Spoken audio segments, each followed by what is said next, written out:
Well, I'm Beth Archer, and I am the Executive Director of the Indiana Agricultural Leadership Program. Our organization is Agri-Institute, and we're located right here in Indianapolis, Indiana. It's a statewide organization for adults who are involved in some aspect of agriculture. They participate in a 2-year leadership development program. We spend 12 sessions, actually, 10 of them within the state of Indiana, where we study leadership development and ag policy and other kinds of policies related to the agricultural industry.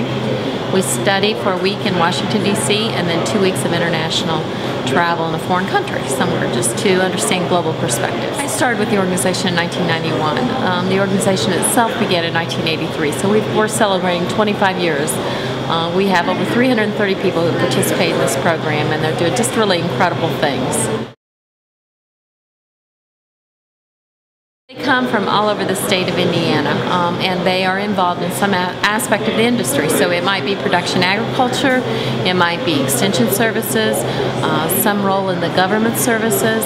They come from all the traditional and the non-traditional areas of agriculture, so that's everything from crop production, animal production, to forestry or food service or food production in some other ways, manufacturing and that kind of thing. I think the biggest value they get, we give them an incredible curriculum with lots of all the experts, lots of good, excellent information. We bring tremendous expertise to them, to the group to learn from. Probably the two greatest things that they walk away from the program with is a network. Just spending over 60 days, over a 2-year time period, with 30 individuals who share some commonality and yet bring different expertise and different background to bear. They learn from each other.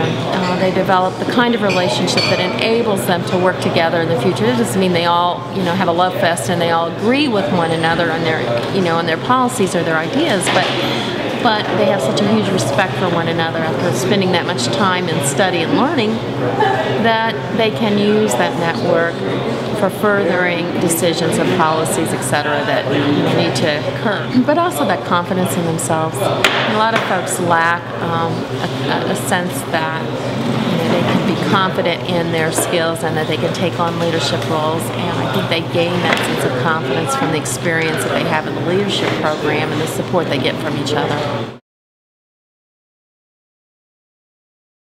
I always laugh and say that the more you know you don't know. So my own personal growth has probably come from every time I work with a new class, I learn so much. I'm not a graduate of the program because I have to keep going back each year and working with each new group, but I continue to learn so much from all of those individuals. I continue to just have tremendous faith in people's ability to make a difference. We require a Making a Difference project as a part of our program, where we ask people to engage in a project of their passion. And during a 2-year time period, we ask them to put together a plan for that particular project. We don't define it any more closely than that, because we know that everybody's passions are different. So as they put together a plan of attack on how they're going to address a particular problem or a concern or a cause, to watch them gain the confidence that they can truly make a difference in big and small ways on that particular endeavor is just so rewarding. And I continue to learn from each one of those individuals as they go through that process as well.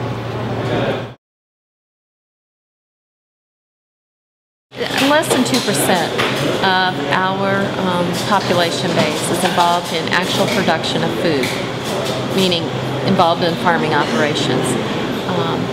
That number grows significantly as you look at all of the ancillary businesses that support the food system. So everything from the supplies and inputs that go into production of agriculture to the manufacturing of products that are the output of farming production.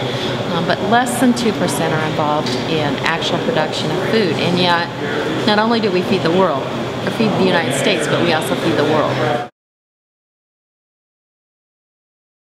There's been lots of very purposeful and meaningful analysis done here in the state, but of course across the country, on how we keep the water supply safe, how we keep the soil safe for food production, and how we keep that food chain safe as the food moves from soil into the consumer's plate.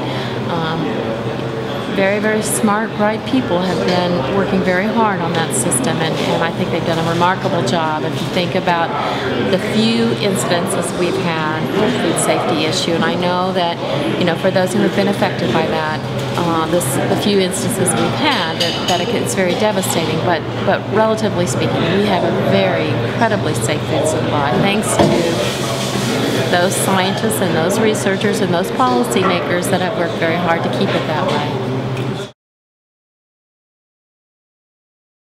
I think one of the most exciting things over the last few years really has been the growth in the bioenergy area for not only our state, but many other states have experienced that same growth, in part largely because our federal government has put some incentives in place to allow that to occur, but also in part because the people that are involved in the decision making of this industry know that that's critically important. So we've seen a lot of transition in that area, and I think there's some other kinds of things that are going to evolve over time. Not anything that I'm necessarily able to talk too much about, but I think we're going to see some other really exciting evolutions take place. And I hope Americans understand the incredible richness that our agricultural industry brings to this country and to the world. Farmers, those who are involved in production of food, are truly stewards of the land, and in every way are our most important environmentalists in the fact that they care so much for the land. They want to leave an environment that is rich and healthy for many generations after this. We understand the responsibility of producing food not only for today but for tomorrow.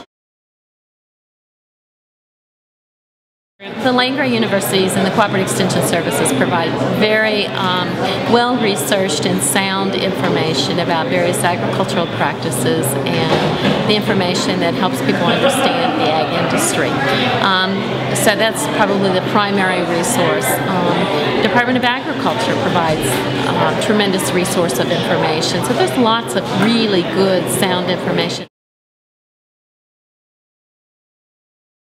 So I think the bigger need is that we just have folks that are working, a larger pool of leaders who are working together in meaningful ways, thoughtful ways to solve the kinds of matters that need to be solved for not only our industry, but really it's a societal need. It's absolutely critical. We need to make sure that we're always challenging folks to get engaged in leadership roles and to take an active role in some aspect of policy decision making, whether it be at the local level, the state level, federal levels, international levels, and they need to be involved in a program that helps them understand a bigger picture than just their day-to-day operations, and that's what this program does.